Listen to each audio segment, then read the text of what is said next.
terima kasih untuk Mbak Salvi atas waktunya. Baiklah, saya akan memberikan materi tentang dimensi asosiasi pendidikan Islam. Dimensi asosiasi pendidikan Islam adalah tindakan warga negara secara sukarela dan kolektif yang mengekang kekuasaan. Lembaga sentralisasi adalah tema utama teori masyarakat sipil yang berfokus pada kehidupan berserikat. Dari perspektif ini, masyarakat sipil yang berfungsi membutuhkan keberadaan masyarakat sipil. Jadi, masyarakat sipil ini sangat penting untuk masa depan negara. Karena apa? Masyarakat sipil juga itu bekerjanya di bawah pemerintahan. Jadi, semua itu apa-apa penting. Yang paragraf selanjutnya, formasi yang beroperasi secara independen dari negara dan memiliki kekuatan untuk menentangnya. Seperti disebutkan sebelumnya, studi dalam sejarah Islam telah menunjukkan bahwa masyarakat muslim pramodern telah mengembangkan formasi sipil yang analog dengan apa yang ada dalam pikiran para pemikir modern. Ketika mereka menggambarkan masyarakat sipil sebagai kekuatan penyeimbang dari checks and balance, madrasah abad pertengahan, lembaga pusat untuk transmisi pengetahuan agama, adalah salah satu lembaga tersebut. Sejak awal berdirinya pada abad pertengahan itu, untuk madrasah dengan otoritas kekuasaan politik tetap menjadi ciri yang diperdebatkan dari lembaga-lembaga pembelajaran Islam dan peran mereka dalam komunitas muslim. Hubungan antara pendidikan Islam dan negara inilah yang telah memperoleh makna baru bagi politik muslim dengan munculnya negara bangsa modern dan penggunaan pendidikan untuk tujuan pembangunan bangsa. Jadi, dimensi asosiasi pendidikan Islam ini,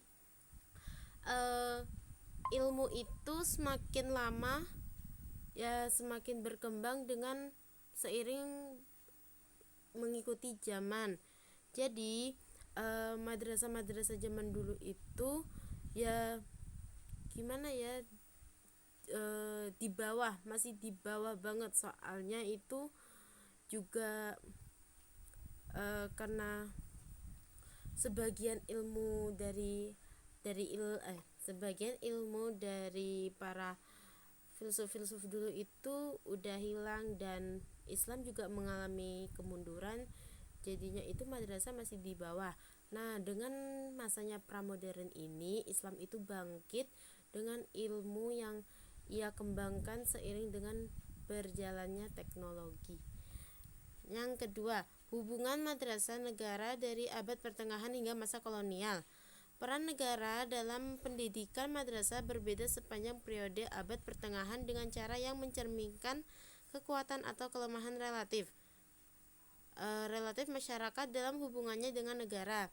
Di bagian dunia muslim yang mengembangkan strata sosial ekonomi yang kuat dan mandiri dari pemilik tanah kaya, seperti jaringan keluarga bangsawan di Iran Timur Laut abad ke-10 dan ke-11. Jadi hubungan madrasah negara dari pertengahan hingga masa kolonial itu sudah mencerminkan kekuatan atau kelemahan relatif masyarakat. Jadi ya dulu itu kan sistemnya ada yang kayak sistem kaya miskin gitu ya. Terus udah ditata itu strata sosialnya, kayak punyanya agama Hindu itu yang Sudra, Satria, Waisya kayak gitu. Nah, itu dimulainya itu dari keluarga bangsawan di Iran Timur pada abad ke-10 dan ke-11. Lalu pendirian dan pengelolaan madrasah sering jatuh ke tangan individu swasta, seperti halnya di Kesultanan Mamluk di Mesir dan Levant. 2 abad kemudian, elit pemerintahan asing melihat peluang untuk meningkatkan legitimasinya di mata penduduk muslim setempat. Jadi biasanya madrasah itu emang sudah dari dulu jatuhnya swasta. Swasta itu kan kayak kepemilikannya sendiri, apa-apa dibiayai dengan hidupnya sendiri. Jadi mungkin sampai saat ini madrasah itu identik dengan yang namanya swasta. Eh, Lalu para penguasa umumnya mendirikan madrasah dan mempertahankan kontrol atas kegiatan mereka di Kekaisaran Ottoman.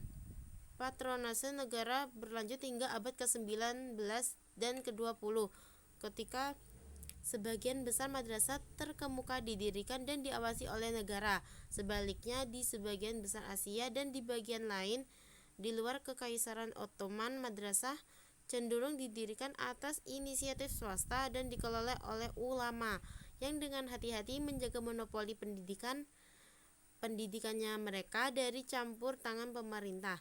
Tantangan utama bagi madrasah sejak abad ke-19 bagaimanapun bukanlah campur tangan negara dalam urusannya, tetapi munculnya kolonialisme barat. Jadi memang dari zaman dulu itu udah ada yang namanya madrasah dan dipegang sendiri, tapi nggak dipegang negara. Soalnya kalau dipegang sama negara itu udah pasti dipegang sama kolonial, dan kolonial itu kan lebih ke barat-baratan, sedangkan madrasah itu kan lebih kayak ke mungkin kayak pendidikan Islam atau pendidikan lainnya begitu. Yang ketiga, pendidikan di negara-negara pasca kolonial. Sistem pendidikan nasional yang berkembang di dunia muslim pasca kolonial pada awalnya tidak melakukan upaya berkelanjutan untuk memanfaatkan lembaga-lembaga pribumi seperti madrasah. Elit politik umumnya menyukai mode berorientasi barat. Sebagian karena banyak di dalam kepemimpinan politik negara-negara baru telah dididik di sekolah-sekolah kolonial bergaya Eropa dan menganggap sekolah-sekolah Islam tidak cukup untuk tugas menginisiasi siswa ke dalam budaya baru kewarganegaraan.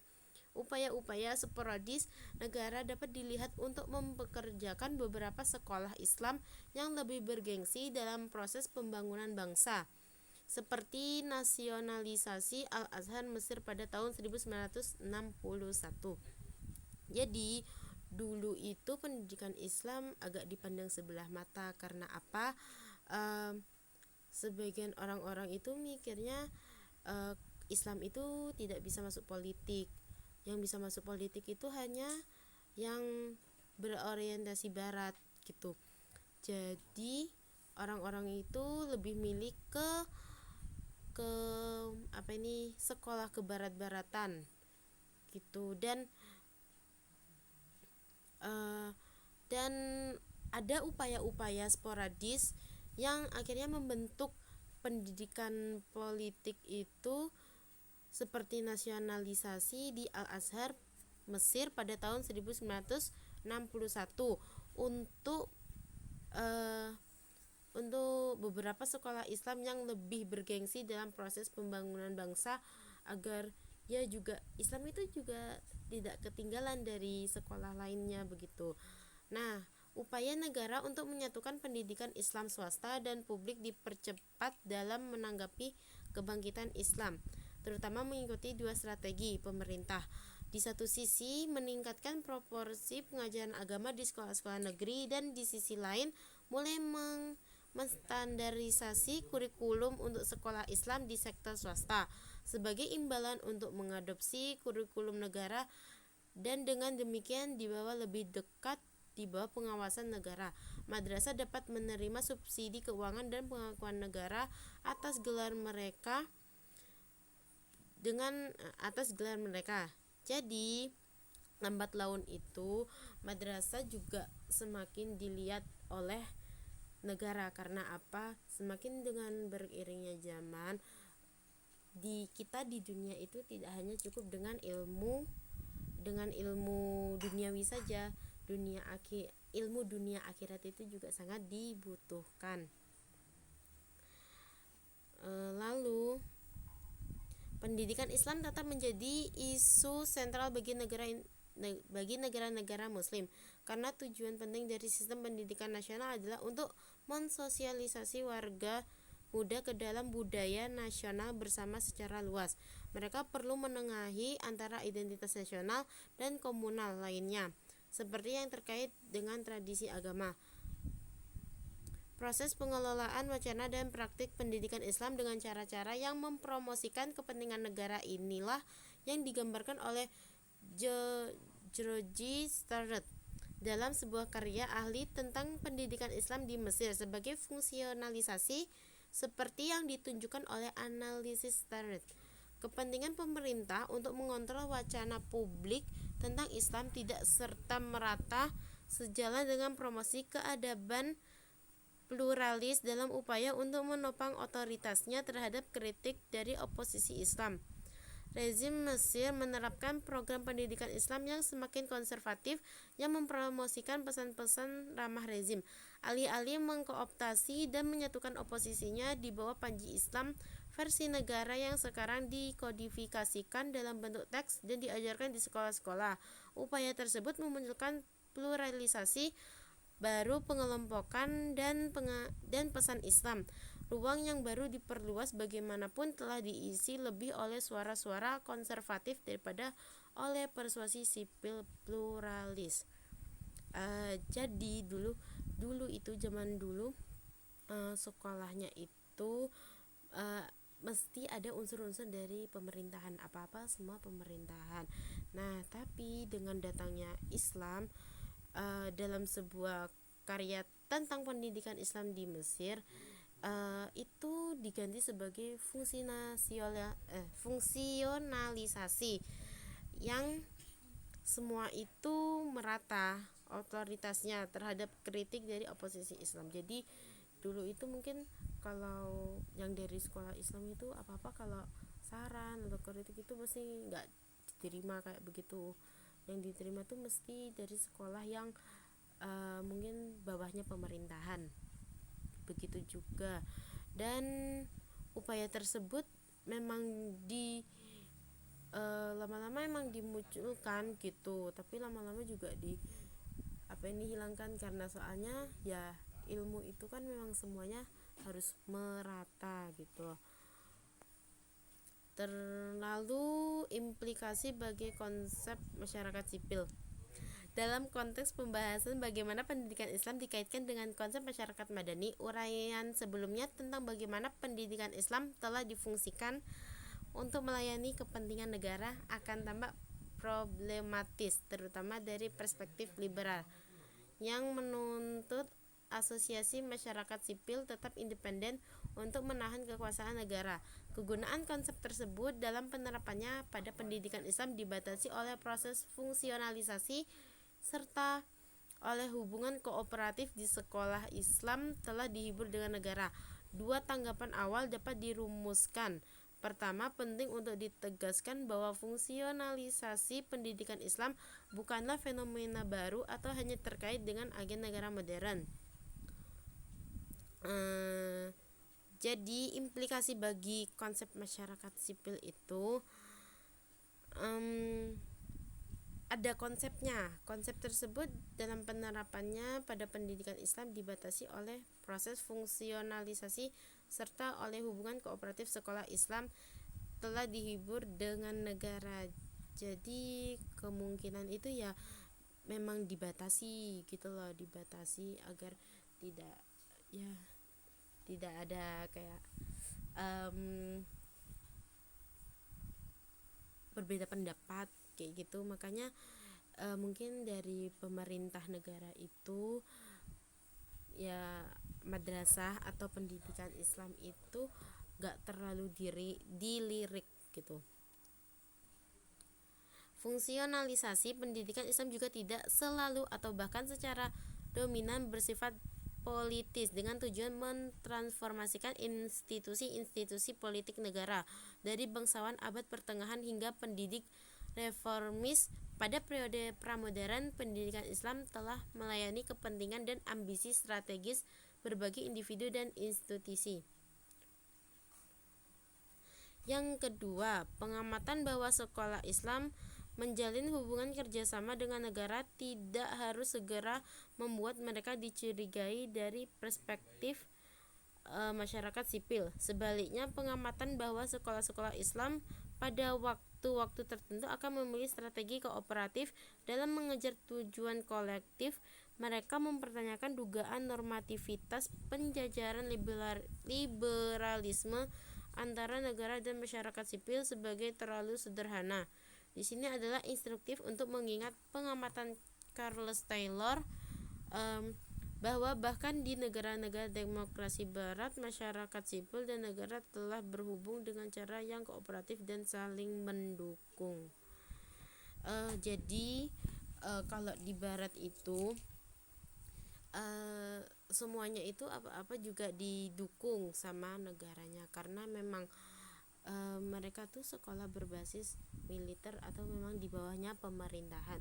Kalaupun Islam, sekolah pendidikan Islam itu ya juga ya kayak tadi yang saya bilang itu mungkin masih agak dipandang sebelah mata oleh pemerintah, tapi pemerintah juga itu maksudnya masih berbaik hati kalau mereka mau kayak seperti meminta bantuan kepada negara, itu negara mungkin masih mengasihi atau memberikan apa yang menjadi kebutuhannya. Tapi untuk masalah kayak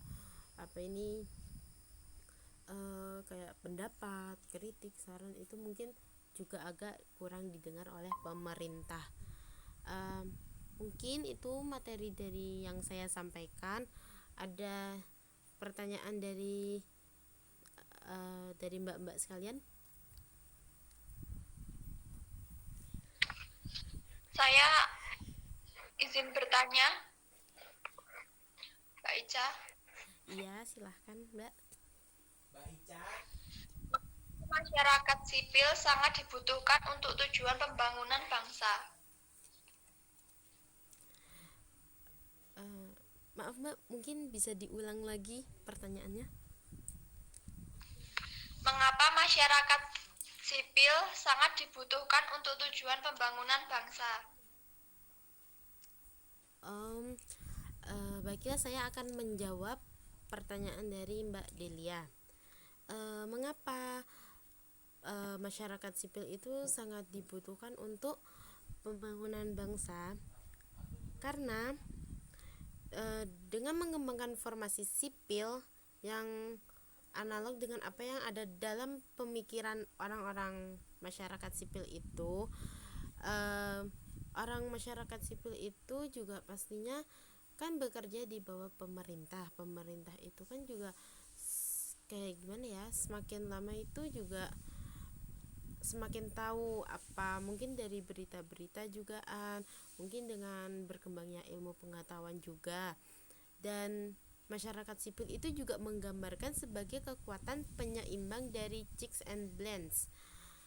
Jadi bisa jadi orang masyarakat sipil itu mempunyai ide kayak untuk membuat madrasah kecil-kecilan atau kayak tempat mengaji gitu, biarpun memang kecil dan tidak pernah dilihat oleh pemerintah, setidaknya masyarakat sipil itu mempunyai ide yang di kedepannya itu untuk dirapikan, untuk bisa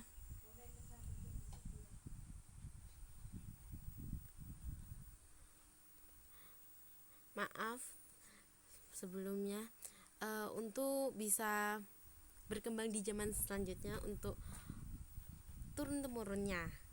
Begitu Mbak, kalau dari saya. Mungkin ada tanggapan lain dari Mbak Salvi?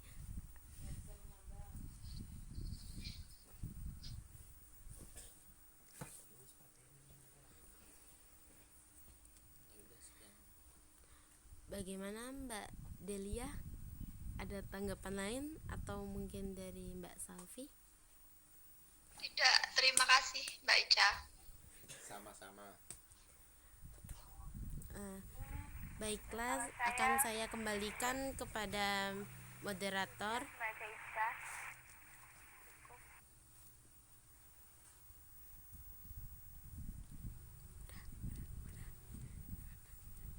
Sudah diberikan pertanyaan atau tanggapan ya dari saudari Delia, dan sudah dijelaskan tadi, sudah cukup jelas.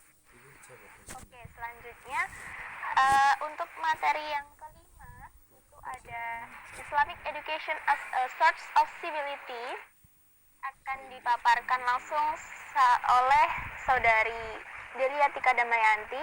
Seperti tadi ya, pemaparan materi langsung nanti kalau ada yang mau bertanya langsung ke diskusi seperti itu. Oke, monggo Mbak Delia, waktu dan tempat dipersilahkan. Memberi kesempatan saya untuk menyampaikan materi.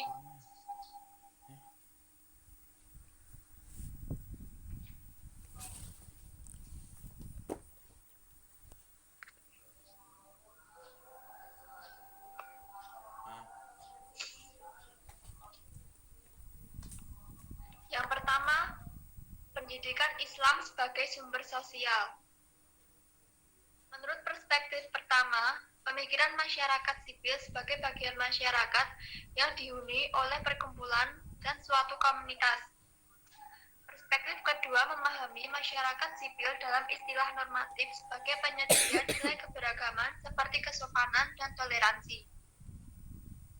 Menurut perspektif umum bahwa sekolah-sekolah Islam adalah rem dalam pengembangan masyarakat sipil karena mereka menumbuhkan jenis modal sosial yang salah. Karena badan siswa di sekolah-sekolah Islam hampir eksklusif Muslim. Sehingga menurut pendapat tersebut, sekolah-sekolah Islam menaruh kepercayaan yang kuat di kalangan umat Islam, namun tidak mempersiapkan siswanya secara memadai untuk integrasi ke dalam beragam masyarakat, dan dengan demikian memiliki efek negatif terhadap keterikatan sosial. Materi yang kedua, fungsi integritas sekolah Islam.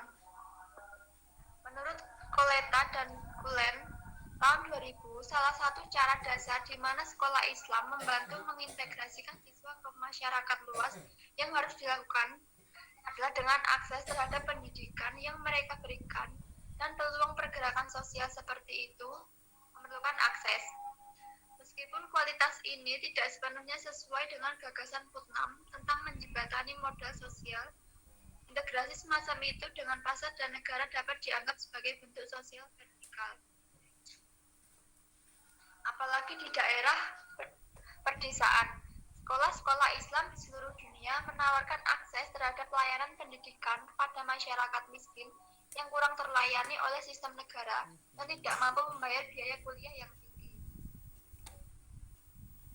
Perspektif kedua, di mana sekolah-sekolah Islam menunjukkan fungsi integratif dan memperluas identitas siswa mereka, bahkan di mana tubuh siswa tetap eksklusif Muslim dan tetap belajar fokus pada ilmu pengetahuan Islam.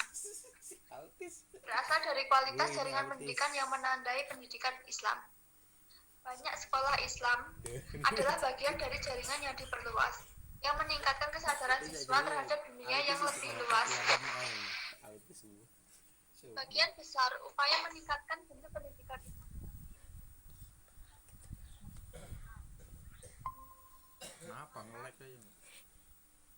Semakin banyak kurikulum negara memerlukan pendidikan Islam di sekolah umum, serta sekolah-sekolah Islam swasta yang bekerja sama dengan sistem negara yang aktif untuk mengesahkan nilai-nilai toleransi.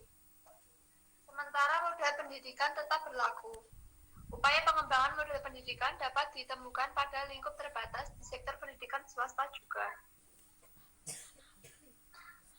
Materi yang ketiga yaitu pendidikan kewarganegaraan di sekolah-sekolah Islam.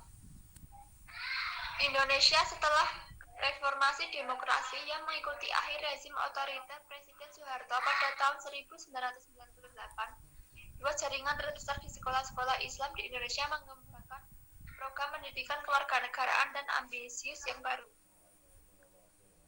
Menanggapi meningkatnya permintaan akan pendidikan kewarganegaraan dalam transisi Indonesia terhadap demokrasi, pengembangan program pendidikan kewarganegaraan baru yang bertujuan mengembangkan bentuk kewarganegaraan yang terbuka dan menyeluruh.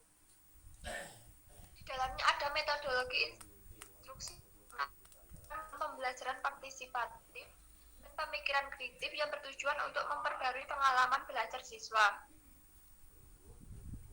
Menurut Jackson dan Bahri Salim tentang sejauh mana kursus pendidikan kewarganegaraan baru di sekolah-sekolah Islam telah berhasil menggabungkan gagasan tentang sistemanitas dengan tradisional pluralisme demokratis barat adalah ciri yang lebih singkat dari kurikulum baru.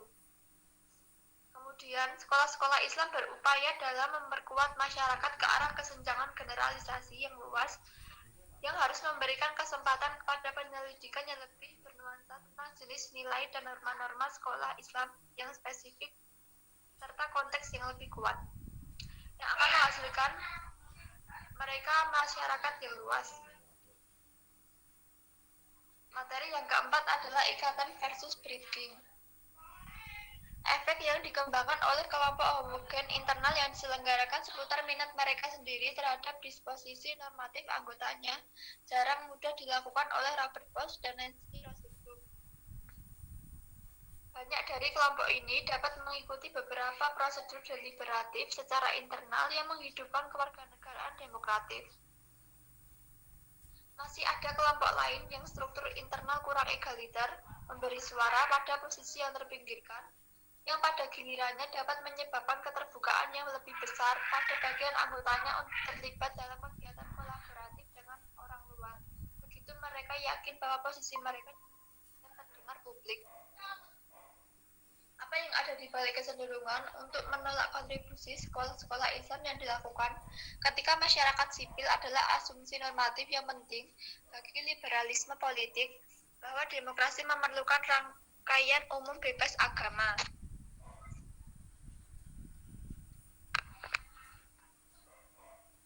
Baik, itu materi yang dapat saya sampaikan. Selanjutnya saya kembalikan pada moderator.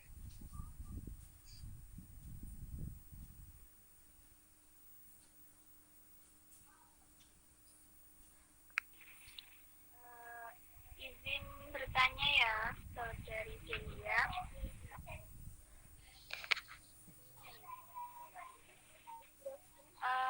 Yang ingin saya tanyakan, apa upaya lanjutan mengenai pendidikan kewarganegaraan di sekolah Islam? Baik, Terima kasih. upaya lanjutan dari pendidikan kewarganegaraan di sekolah Islam, mereka akan berupaya dalam memperkuat masyarakat ke arah kesenjangan generalisasi yang luas, serta memberi kesempatan kepada penyelidikan yang lebih bernuansa tentang jenis nilai dan norma-norma sekolah Islam yang lebih spesifik dalam konteks yang lebih kuat. Bagaimana Mbak Salvi, apakah ada sanggahan?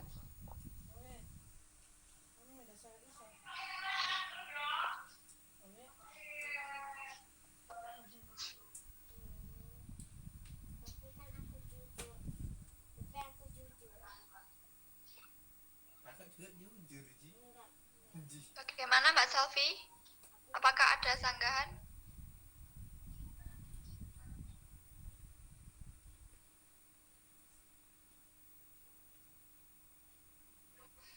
Mohon maaf tadi sedikit putus-putus yang terakhir. Saya ulangi ya.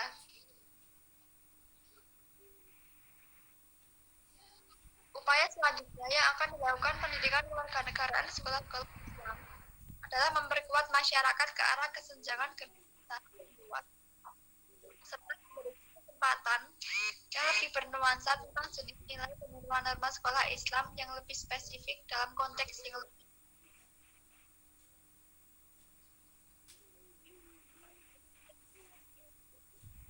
Bagaimana Mbak Salvi?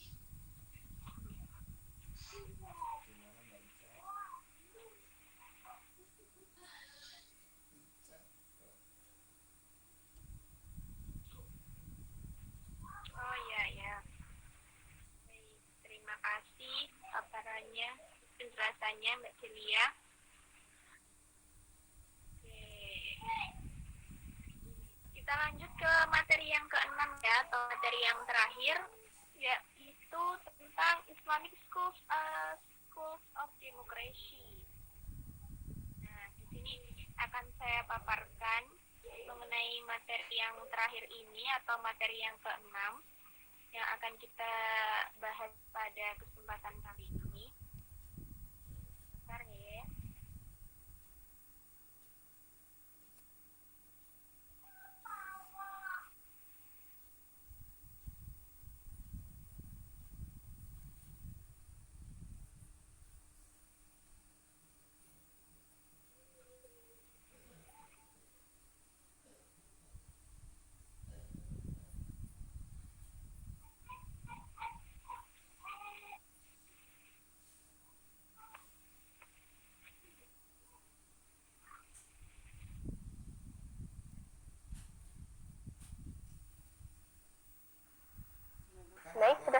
lagi. Mohon maaf tadi ada kendala teknis. Iku hoki-hokian Bu, gak iso anu otomatis. Gak iso. Ono sing ngatur.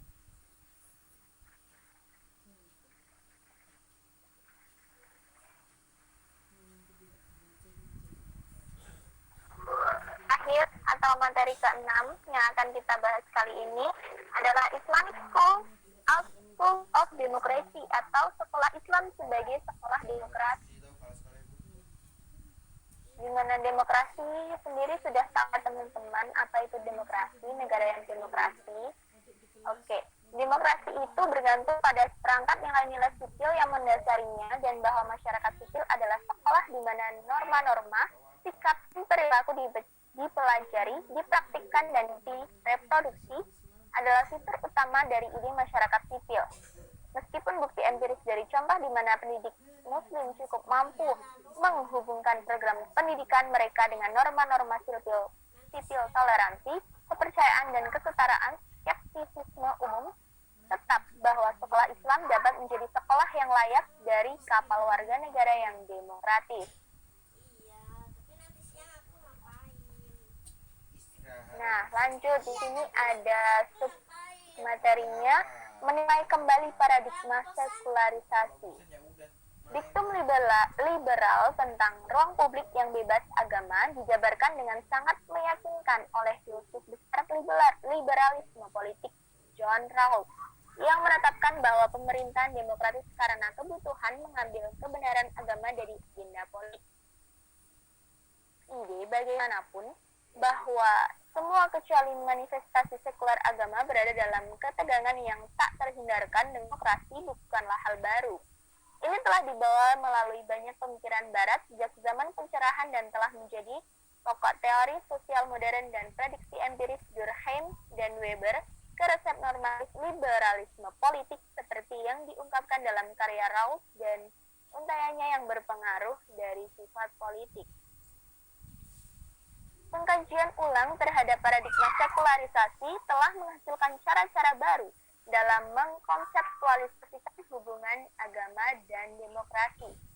Jika sebelumnya argumen berbasis agama dikonfigurasikan sebagai pelanggaran norma demokrasi dan merugikan proses politik, kini spektrumnya meluas hingga mencakup mereka yang mendesak agar mereka dipahami sebagai bagian dari proses negosiasi yang diperlukan dan sah atas peran agama yang tepat dalam kehidupan masyarakat demokratis. Oke, selanjutnya kerangka keagamaan sebagai motif tebal atau stick untuk toleransi. Peran kritis toleransi beragama dalam membangun masyarakat demokratis dan pluralistik telah menjadi fokus untaian baru keilmuan yang menyelidiki sumber-sumber toleransi beragama dan jenis-jenis lembaga dalam masyarakat yang mendorong perkembangannya. Lembaga-lembaga keagamaan, terutama pendidikan agama, mendapat perhatian khusus untuk melihat identitas yang toleran dan inklusif. Desakan agar pendidikan agama berperan produktif dalam pengembangan toleransi beragama didasarkan pada pengakuan bahwa toleransi tidak dapat diturunkan dari dirinya sendiri, melainkan harus berakar pada tradisi etika yang konkret.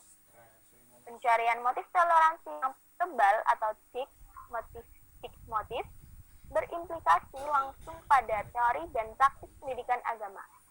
Alih-alih memahami komitmen yang kuat terhadap tradisi agama tertentu sebagai sumber intoleransi dan mencoba untuk merelatifkan atau melemahkannya, pencarian motif tebal menunjukkan kemungkinan untuk mendasarkan pendidikan toleransi pada tradisi agama tertentu dengan memperkuat sumber daya tradisi yang ada untuk toleransi, mengidentifikasi nilai-nilai, kepercayaan, dan contoh dalam tradisi keagamaan khusus siswa dan menjadikannya sebagai dasar toleransi, memberi siswa alasan dan model konkret untuk digunakan ketika mereka mengembangkan, menegaskan, dan membenarkan sikap toleran terhadap agama lain. Oke, itu tadi pemaparan yang materi yang terakhir ya.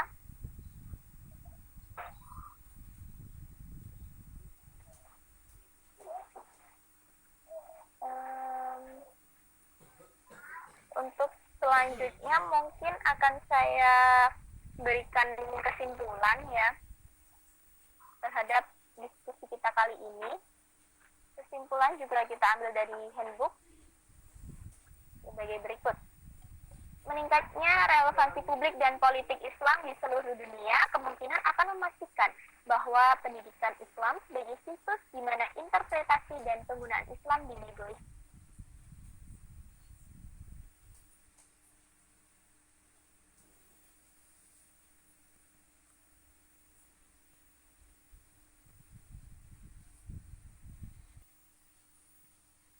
Baik, terima kasih untuk waktunya dan pemaparannya tadi, Saudari Delia, Saudari Raisa.